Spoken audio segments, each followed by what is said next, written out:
దేవాని దివ్యవాక్యము ఏవేగా మాకు దొరికెను.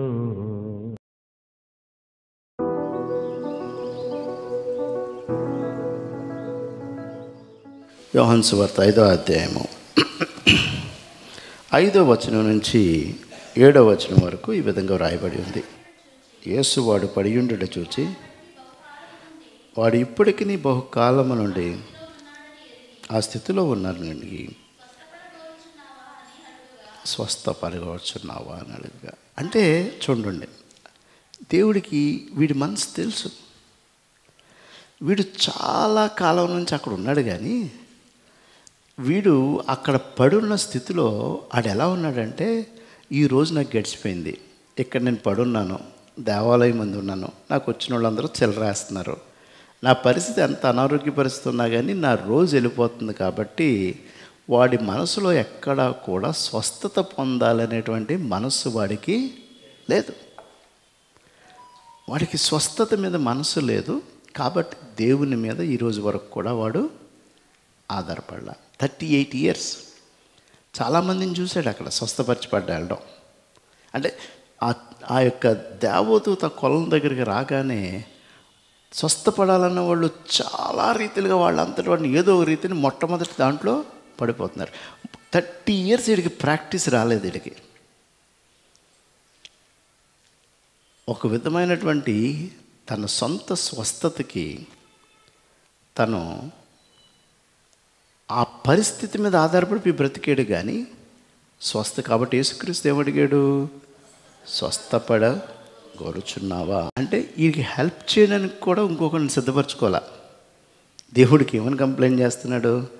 నిజంగా స్వస్థపరిచేవాడు అనుకో, అయ్యా నాకు రోజుకి ఇంత ఇక్కడ పడుంటే నాకు ఇంత వస్తుంది, నువ్వు నా పక్కన కూర్చో, నాకు వచ్చేదాన్ని నన్ను అలా కదిలింపగా నన్ను దింపేయి అనేటువంటి ఏర్పాటు కూడా చేసుకోలేదు.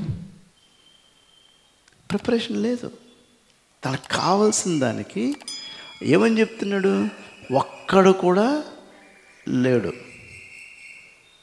చాలాసార్లు నేను చాలా ఒంటరి వాడిని, నాకు ఎవ్వరూ లేరు ఉన్నప్పుడు అవతల వాళ్ళని బ్లేమ్ చేయడానికి అనమాట, అవతల వాళ్ళని నిందించడానికి ఏమంటా ఉంటాం? ఉన్నా కూడా అందరూ ఉన్నా ఎవ్వరు లేని బ్రతుకున్నది, అందరూ ఉన్నా దిక్కుమాలిన జీవితం ఉన్నది. ఇది మన యొక్క కమ్యూనికేషన్. కానీ సిద్ధపాటు వీడికి లేదు, ప్రిపరేషన్ లేదు. దేవుడితో ఏం చెప్తున్నాడు? నన్ను దింపడానికి ఒక్కడు కూడా లేడు, సిద్ధపాటు చేసుకోవాలా. ఎంత ఇది కష్టపడలేదు, ఏం చేయలేదు, బ్యాంకులో సొమ్మేసుకోలేదు, ఏం చేయలే. యేసుక్రీస్తు వచ్చి నువ్వు పరుపు ఎత్తుకుని లేచి నడవయ్యా అనేటువంటిది ఎలా ఉందో తెలిసాడు జీవితానికి? ఒక బ్లాంక్ చెక్ లాగా ఉంది.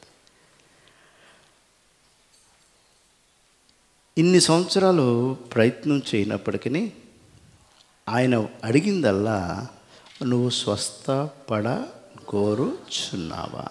దేవుడు అలాగే అడుగుతాడు. అంటే నీ మనసుని, నీ మైండ్ని చెక్ చేస్తాడు దేవుడు. అంటే నీ యొక్క ప్రార్థన జీవితంలో అక్కడ దృష్టిలో పెట్టుకుని మన ప్రార్థన జీవితంలో మనం బయటపడాలని ఉందా లేదా అనేది కూడా దేవుడు చూస్తాడు. ప్రార్థన పైకి రంగుతో కప్పేటువంటి సున్నం కొట్టిన సమాధి టైప్ ప్రార్థన ఆయనకి ఇష్టం ఉండదు, కవరింగ్. అందుకని ఆయన అడిగే ప్రశ్న ఏంటంటే, నువ్వు పాలిష్డ్గా సమాధానం చెప్పకయ్యా, పై రూపంతో సమాధానం చెప్పక, అసలు నీకు హీల్ అవ్వాలని ఉందా లేదా? నీకు హీల్ అవ్వాలని ఉంటే ఇది ఎప్పుడు జరుగుతున్నప్పుడల్లా దేవుడికి ప్రార్థించేవాడు, ప్రభా దేవా ఇంతమంది జరుగుతుంది, నాకు కూడా కావాలి అని. 35 సంవత్సరాల్లో ఇది ఎప్పుడు కూడా కనెక్షన్ లేడు దేవుడితో కనెక్షన్ ఏర్పడ్డాక, అడిగాక ఆయన సమాధానం ఇచ్చాడు, ఆయన స్వయంగా వచ్చిన తర్వాత.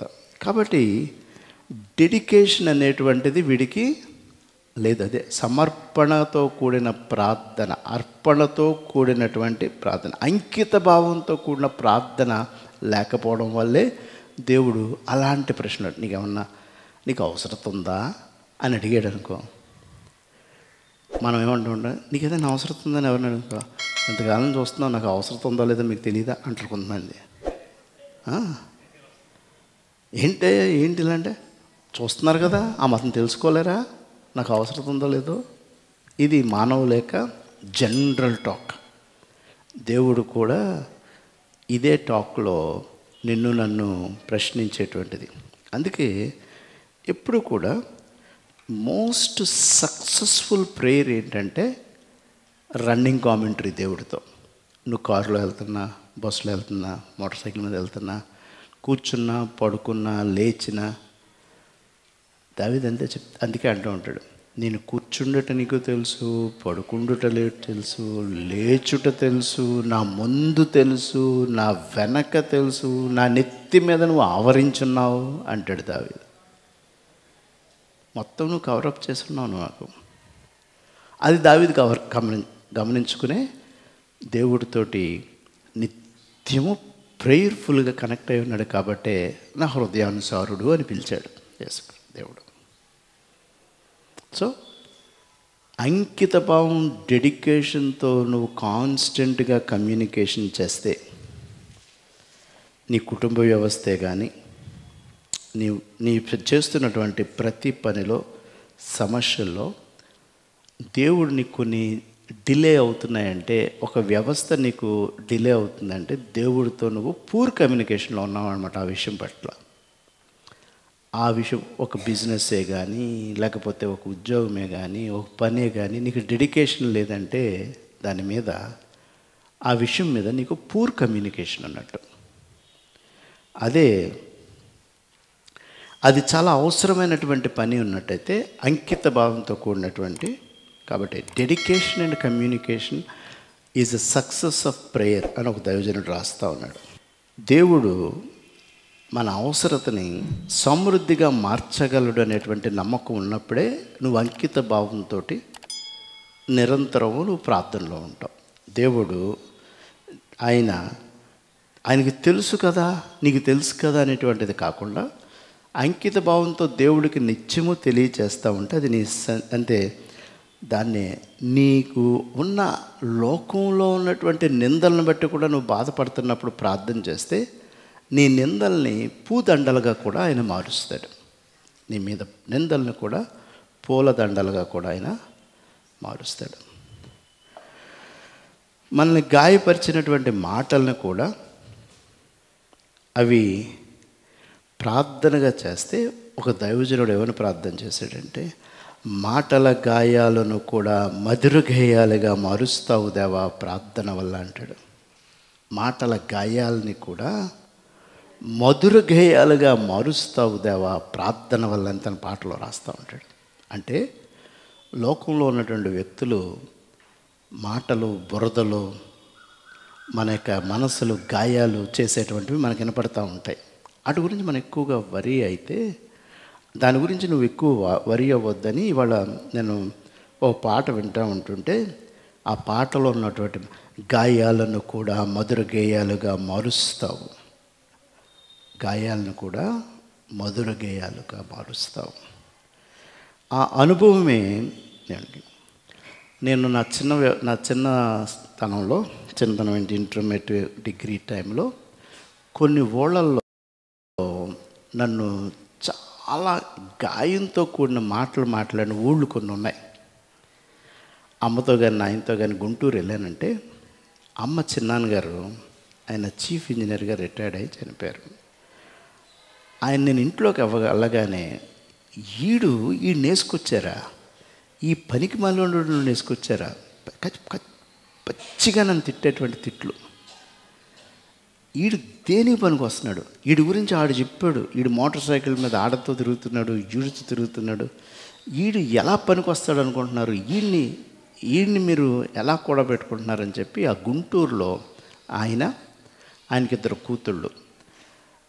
నేను భయపడి నాయనతోటి అమ్మతోటి వెళ్ళేవాడిని. నాకు తెలుసు ఆడికి వెళ్తే నా మీద వచ్చేటువంటి మాటలు ఎలాంటివో.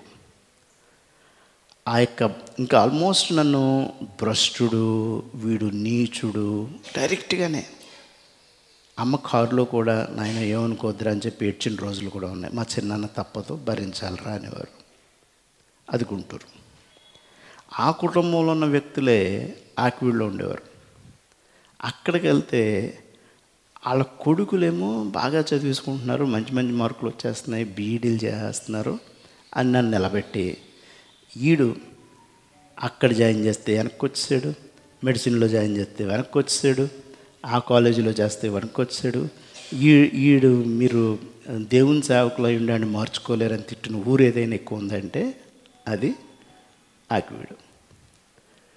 అలాగే మా బంధువుల్లో కొందరు భీమవరం, అలాగే కొన్ని ఊళ్ళో ఒక 20 సంవత్సరాల తర్వాత ఇవాళ ఉదయం వచ్చేస్తుంటే వాళ్ళ యొక్క పరిస్థితుల్లోనే, వాళ్ళ కుటుంబాల్లోనే, వాళ్ళ ప్రజెన్స్లోనే దేవుడు రాష్ట్ర నాయకుడిగా దేవుని పరిచర్యలో పూలదండలు ఎంచుకున్న దినాన్ని వాళ్ళు కళ్ళ ద్వారా నన్ను చూశారు. మాటలు బురద, హృదయ గాయాలు చేసిన వాళ్ళ మధ్య గాయాలే మధుర గేయాలుగా మారుస్తాడు, అక్కడే పూలదండలు పడతాయి అనేటువంటి సత్యం నేను దేవునిలోకి వచ్చిన తర్వాత అనుభవించినటువంటి అనుభవం. ఏ పట్టణాలు అన్నీ వాళ్ళు నేను రాసుకున్నా, కూర్చున్నా, అన్నీ మీకు చెప్పాలని కాదు, కానీ అన్ని చోట్ల కూడా దేవుడు నన్ను కనపరిచాడు. అన్ని చోట్ల కూడా క్రైస్తవ లీడర్షిప్లో రాష్ట్ర ప్రెసిడెంట్స్గా కూడా దేవుడు నన్ను ఆ ఊరిలోనే కూర్చోబెట్టాడు. నా మనసులో అది జరిగినప్పుడల్లా దేవుడికి రన్నింగ్ కామెంటరీ ఇచ్చేవాడిని. పాపిగా ఉండగానే దేవునికి విరుద్ధంగా బ్రతుకుతున్నప్పుడే దేవుడికి నేను రన్నింగ్ కామెంటరీ ఇచ్చాను. అవన్నీ నాకు గుర్తు. దేవా, నన్ను ఇంత హీనంగా మాట్లాడారు కదా, నాకు ఇంకా నన్ను హెచ్చించవా, తెలీదు ఇప్పుడంటే చెప్తున్నాను కాబట్టి దేవునిలోకి వచ్చినాయి కాబట్టి థియలాజికల్ వర్డ్స్ వస్తున్నాయి, కానీ స్పిరిచువల్ అప్పుడు ఏం ప్రార్థన చేశాను నాకు గుర్తులేదు. మరి కానీ అడిగా నా పరిస్థితి మార్చమని. అన్ని చోట్ల కూడా దేవుడు మధురమైనటువంటి, అందుకే మనం అడగవలసింది ఏంటంటే దేవుణ్ణి మనం పడనిచ్చే చోట, వినలేని చోట మనల్ని లేవనెత్తువాడు ఆయనే. అది దావీదుకి తెలుసు. Only through prayer alone. అందుకే డెడికేషను, కమ్యూనికేషను అనేటువంటిది